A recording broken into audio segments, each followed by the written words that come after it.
Hi, it's Peter Schweizer, and welcome to the Drill Down. There's a very important election that is about to take place. It involves the Catholic Church, who's going to be picking a new pope. And we're going to talk today about the importance of this election and why, whether you're a Catholic, Protestant, or none of the above, you should care about the outcome. The host of this program, of course, is Eric Eggers. Eric, wondering, did you ever consider the priesthood as a vocation?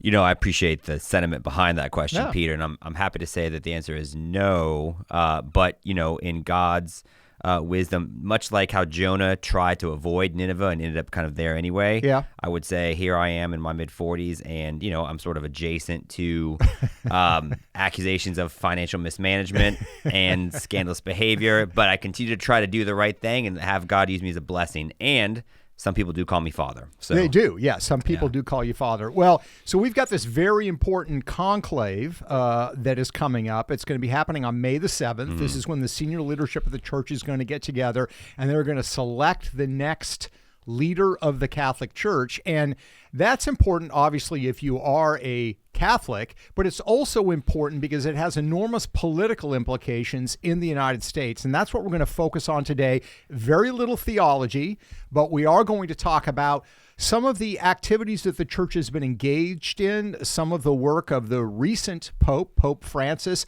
and the implications it's had for policy and politics in the United States. Yeah, and the reality is that over the last 10 plus years, there's no doubt that the Pope has had a notable and significant fiscal and political impact on the United States government and where our tax dollars have been allocated.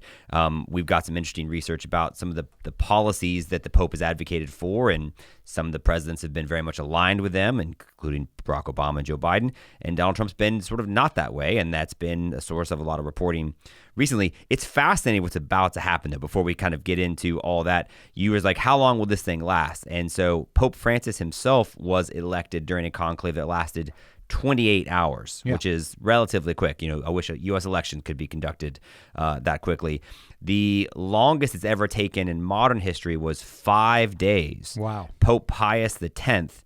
And you said, like, as part of the way this conclave happens, like, you get locked in a room, you can't go anywhere, right? Yeah. That you can go and sleep at night, but they have complete control. If you actually leave the quarters where the vote is taking place, you can no longer vote. And they do that to maintain privacy, to prevent outside influences, whatever. Well, that may be one of the measures they put into place because, like, so that the 5 days is the longest it's ever taken in modern history. Yeah. But in the 13th century, it took 3 years for them to elect a pope, Pope Gregory X.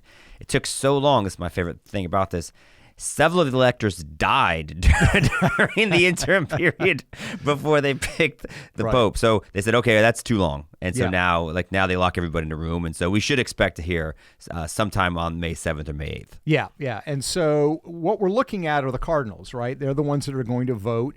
What's interesting is the question a lot of people are asking is Pope Francis going to sort of continue to influence the church even though he's passed away? And the answer seems to be yes, because of 80% of the 135 voting members of the College of Cardinals, these are the ones that select the Pope, 80% of them were appointed by Francis. And clearly, he probably was picking people that shared his sort of view of the world, which we're going to get into. So there's no doubt that we're probably going to see some continuation of his legacy, and that has enormous implications for the United States. Just to break it down geographically, 38% of them are from Europe, 19% are from Latin America and the Caribbean, another 19% are from the Asia-Pacific region, 12% are from sub-Saharan Africa, 7% are from North America, and 4% are from the Middle East and North Africa. So this is going to be sort of a global choice by these cardinals. But again, 80% of them have been selected by Pope Francis, and we're going to get into some of his views here in a minute. Does the North America population seem low? I mean, right, 7% doesn't seem like a ton. I know that Pope Francis is notable for being the first non-European pope in, I think, since the 7th century. And so you would... But he's still, the majority of people he's appointed still come from Europe. 19% from Latin America, 7% from North America. It seems like, what's wrong with North America? You got Joe Biden, you got Barack Obama. We can't get a little love? Yeah, well, the interesting thing is it's supposed to reflect the size and the growth of the church, right? So one of the reasons Latin America, of course, has 19%. Europe has 38%, which is kind of unusual. I really wonder whether 38% of the church actually is in Europe these days, given where Europe is spiritually. But they're dead is the answer. Europe is spiritually dead. They've given up God for Harry Potter. Let's clearly just go there. The words of noted theologian Eric Eggers. But yeah, North America's down to 7%. And it's interesting because a lot of the criticism of Pope Francis has come from at least some leaders of the Catholic Church in the United States who are significantly more conservative than Pope Francis. But let's talk about Francis and his legacy specifically as it relates to politics. So again, we're going to stay away from the theology, except to the extent that it brushes up against the politics. And here's what's kind of interesting, because if you look at Pope Francis and his views considerably to the left, and some of his mentors, the people that actually raised him spiritually and educated him, including one of those in Argentina, says that he's a liberation theologist. Which is funny because, so let's say what that means. Yeah, liberation theology is really the merging of sort of Marxist views of the world with Catholic social teaching, which seems ironic, right? Marx, an atheist, the Catholic Church very much not atheist, but it is sort of taking Marx's view of class struggle, of capitalism, of individualism, and emphasizing instead sort of collective values, anti-capitalist values, anti-Western ideas to some extent. So that really has a huge influence on him. And he being the first Latin American pope in a very, in the history of the church is enormously important, because that is where liberation theology was born and where it's very prevalent. And a lot of the people that Pope Francis appointed to the cardinals are people that are motivated by liberation theology. And is it fair to say, that, not that you would say he has governed this way, but as the Pope, he has certainly stood for pro-immigration policies. His first trip in 2013 as Pope was to this island of Lampedusa, which is like the gateway to Europe for people who are seeking asylum. He has very famously given, I think, Donald Trump a lot of pushback. He held basically a mass in Mexico on the U.S.-Mexico border, attended by 200,000 people, in which he's essentially saying, like, open the border. And then on the way back from that, on the border, this is like during the campaign, this is 2016, Donald Trump's running for president against Hillary Clinton.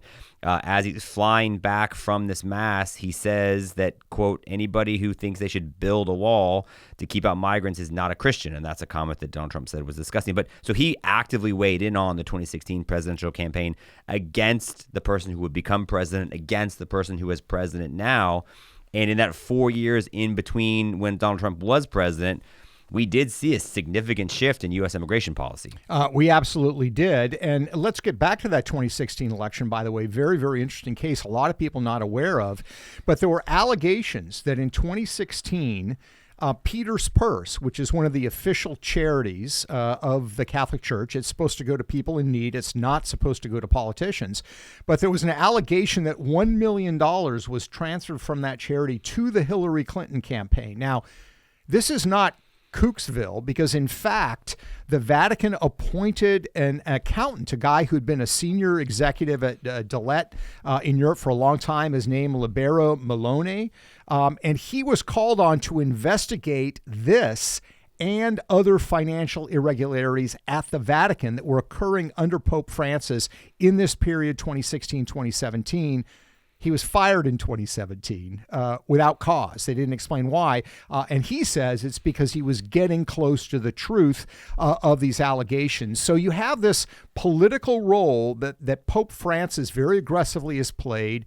You look at predecessors like John Paul II, he certainly had strong views, but he didn't intervene in political conversations in the United States the same way that Francis does. Francis has done so full-born, and the expectation is that his predecessor might be cut from the same cloth. Yeah, so there's a couple things there. Number one, what you just said is a story I've never heard anywhere else. Yeah. And I think it's worth kind of revisiting. So 2016, a couple things happened. Number one, he essentially has what could be seen as a political event. Yeah. on the U.S.-Mexico border. He's very critical of Donald Trump's immigration policies. Yeah, and by the way, the church called that the first trans-border mass that was held. They made a big deal about the fact that we're going to have faithful in Mexico and across the border in the United States. And he made a point when he was there of standing on the Mexican side on the U.S. border and praying that the barriers would be removed. And if I'm not mistaken, right before that event happened, he had been where and visiting with whom? Yeah, he had been in Cuba visiting with Fidel Castro, which is very, very interesting. John Paul II had met with Fidel Castro, had lectured Castro on the suppression of rights in Cuba. The meeting with Francis was very different. This was kind of a reunion. In fact, there was a guy named Fray Beto, who was a liberation theologist there, that was friends with both men, that sort of facilitated the meeting. And it was all, warm cuddles between the leader of the Catholic Church and Fidel Castro. So that was an indication that this is a pope that was much more political than at least the recent predecessors that we know about. So 2016, Pope Francis goes, meets with Castro, with whom he's believed to be ideologically aligned. He then comes to the U.S.-Mexico border, holds what the church says is the first transnational mass service. He prays for essentially an open border policy to prevail. Yeah. He's then critical of Donald Trump's position. Donald Trump wins. But I mean, and then the following year, someone whose job it is to investigate potential financial irregularities looks into an allegation that the Pope's charity donated $1 million to Hillary Clinton's campaign and then is fired without explanation and he says it's because I think I was getting too close. Like, those are all true things that happen. Absolutely. That's right. And Maloney, by the way, is an apolitical guy. He's an accountant. That's what he did. He's European. He had no stake in American politics. He was the one picked to do this. He was canned, and he said, look, I was fired because I was getting close to the truth and evidence of these financial irregularities in the Vatican, and they did not want me to report on it. So that's useful context, I think, because then under Donald Trump, Pope Francis, they would meet famously in 2017. Donald Trump seemed to be pretty gracious about it. There's a photo. He's smiling. A lot of the media accounts says Pope Francis appears stern-faced. And obviously the immigration policy under the first Trump administration was quite different than it had been under Barack Obama. But then Joe Biden wins, and it changes significantly. And to me, this is one of those things like, who knows? Correlation doesn't mean causation, but these are true things. Yeah. Joe Biden meets with Pope Francis on October 30th, 2021. He is served communion. He says, we just talked about the fact that he was happy I was a good Catholic and I should keep receiving communion.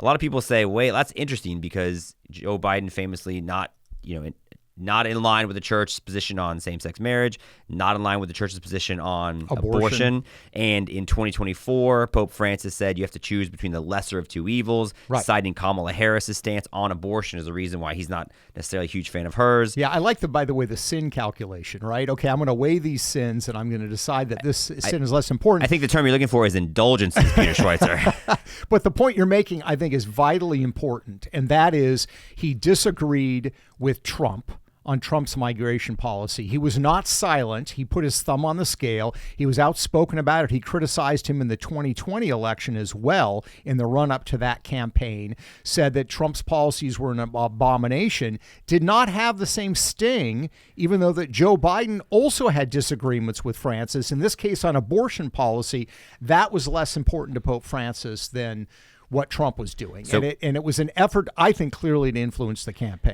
So Joe Biden meets with Pope Francis in 2021. Guess what else happens in 2021?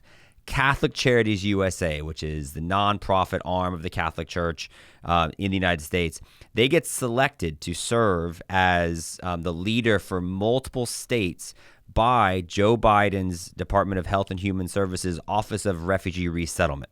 So this is a new designation that Catholic Church gets. Right. And do they get any money? They get a significant amount of money, like a lot.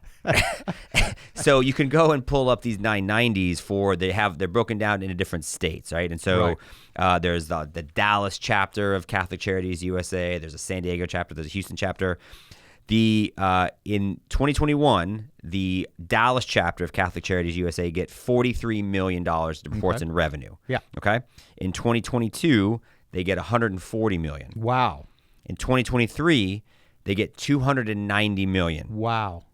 Now, they would That's say 7 times what they got just a couple years before. and they would say they're funneling it back out, they're subcontracting it out to different people, but they have this partnership with the Biden HHS, Office of Refugee Resettlement, and they see a significant increase in revenue that's coming through their entity. The Houston chapter of Catholic Charities USA, same deal. 2020, they get $44 million. By 2022, $216 million. Wow. San Diego, and I know you've done some research in San Diego. In 2020, they're reporting $11 million. Catholic Charities USA, San Diego chapter, reporting $11 million in revenue on their 990. By 2023, it's multiplied by 7, $70 million. And what's interesting about that is in 2024, because of a change in the law, the Roman Catholic Bishop of San Diego filed Chapter 11 bankruptcy because they had to pay out claims for 457 allegations of sex abuse by these priests. And so the San Diego chapter of Catholic Charities USA is getting a ton of money while the Catholic Church itself in San Diego is filing bankruptcy. And you think that's a big deal because why? It's a huge deal, and here's why. And you could argue that Joe Biden gave the Catholic Church huge favor here, because here's what you know about bankruptcy law. If you are a church or you're an organization and you take donations and you are found guilty in the court of law and you have to pay money out and you have to declare bankruptcy, all that money you collected goes to the people, the creditors, the people that you owe the money to. The one exception, federal government grants. If you get a federal government grant, it cannot be touched by a court in the case of bankruptcy. So what Biden did was essentially set up a flow of funds to Catholic entities that were facing bankruptcies because of these litigation claims involving, pedophiles and sexual misconduct. But he was creating a pipeline that could not be touched by those lawsuits. So he effectively allowed those Catholic organizations to continue to operate, even though they were technically bankrupt, and they had all these payments they were supposed to be making. By the way, Catholic Charities USA is just one of a number of Catholic-connected entities that's receiving federal money. The federal government granted the U.S. Conference of Catholic Bishops $14 million in money for refugee and migrant support in 2019.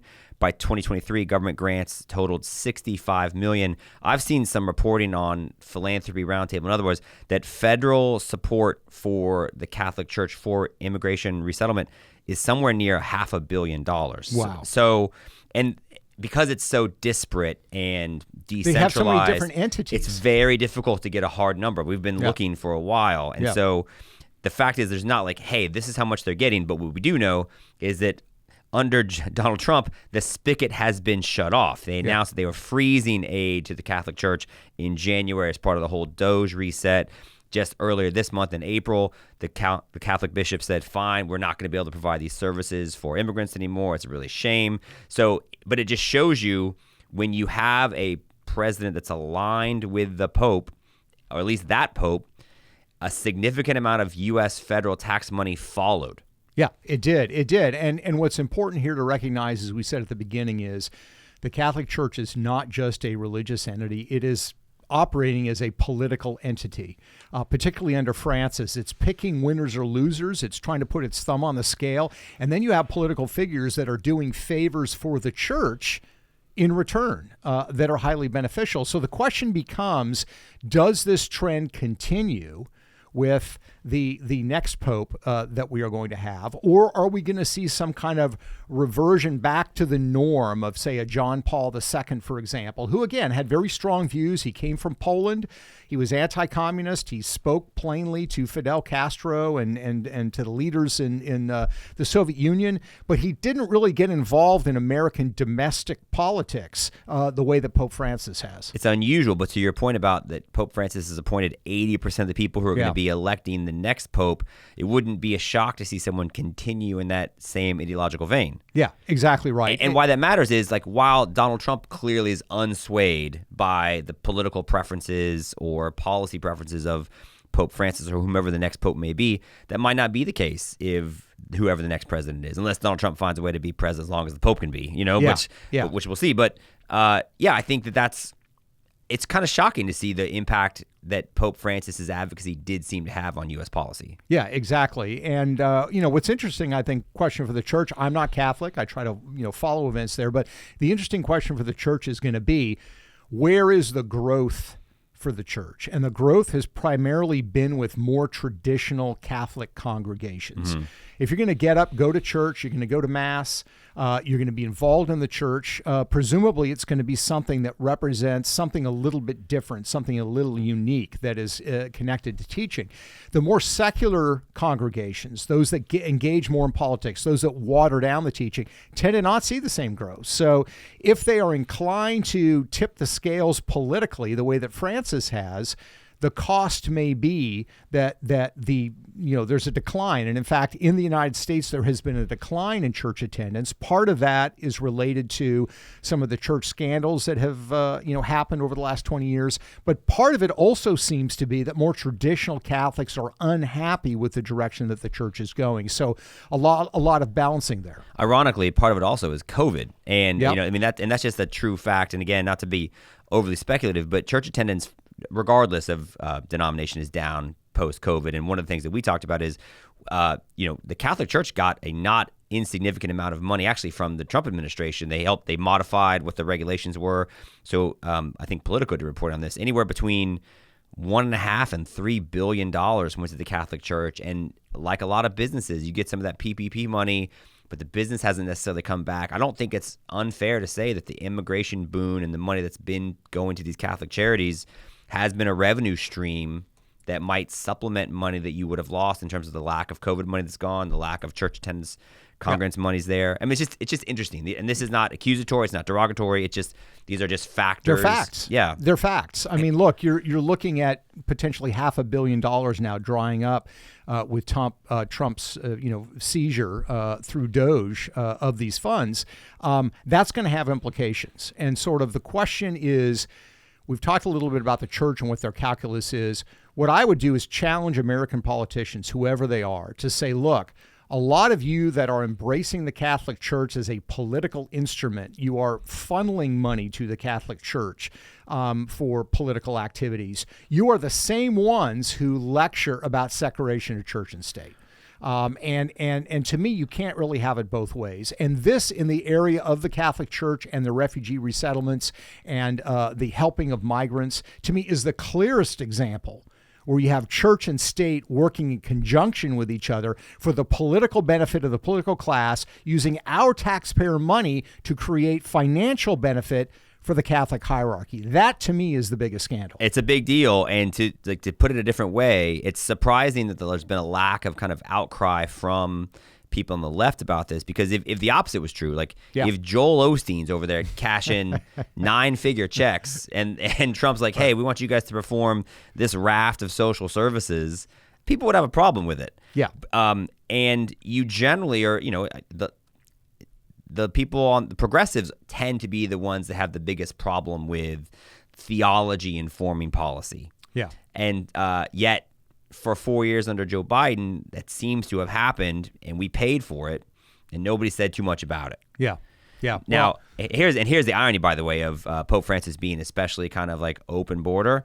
So they're going to have this conclave starting on May the 7th, and if you try to go to the Vatican and you try to get there without permits, you will have an especially challenging time, because they don't have open borders? They do not, in fact. In fact, you know what they have? Walls. Highly well-decorated walls. But they've just announced that they're toughening sanctions for those who try to illegally enter its territory in areas where free access is not allowed. Mm-hmm. In a decree issued, I think, back in December, they said that there will be monetary sanctions and prison sentences for those who violate the strict security regulations of Vatican City. They're talking about there's even heightened penalties if you even just violate the airspace with drones. Mm-hmm. So Vatican City put out a press release that says we are cracking down on our border security. Now, didn't the Pope say earlier, if you build walls and not bridges, you're not a well, we won't go there. It is the only known example of hypocrisy in the history of the Catholic Church. Or humanity, right? Or humanity. Humans tend to do this. Well, it's an important story, and I would encourage people to watch what's going on, because the next pope is going to be a political actor. They run this large institution. It's a spiritual institution. They perform a lot of services, but they're also political actors. And who that person is going to have an enormous influence on what their politics are, and it's going to have an influence on the array of politics in the United States, something that needs to be watched. Well, you won't hear anything critical from me about the last pope or the new pope. If you're watching on video, you might be able to see that God's already punished me for my ways by giving me stigmata in my eye. And so, I just support him, and we'll look forward to see what's happening. But it is crazy. Like all the stuff that you knew about that we've had to research, the posture of Pope Francis and the political nature of what happened in 2016, and then I don't think it's unfair to connect it to what our policies have been under Joe Biden, is not something that I think you saw reported heavily. No, not at all. I mean, the coverage of the Pope traditionally has been very positive with the New York Times and the Washington Post because he does have more liberal, left-wing or progressive views on these issues. But to me, it's always a question of follow the money. I'm not saying that that's the only motive. People are complex. They have multiple motives.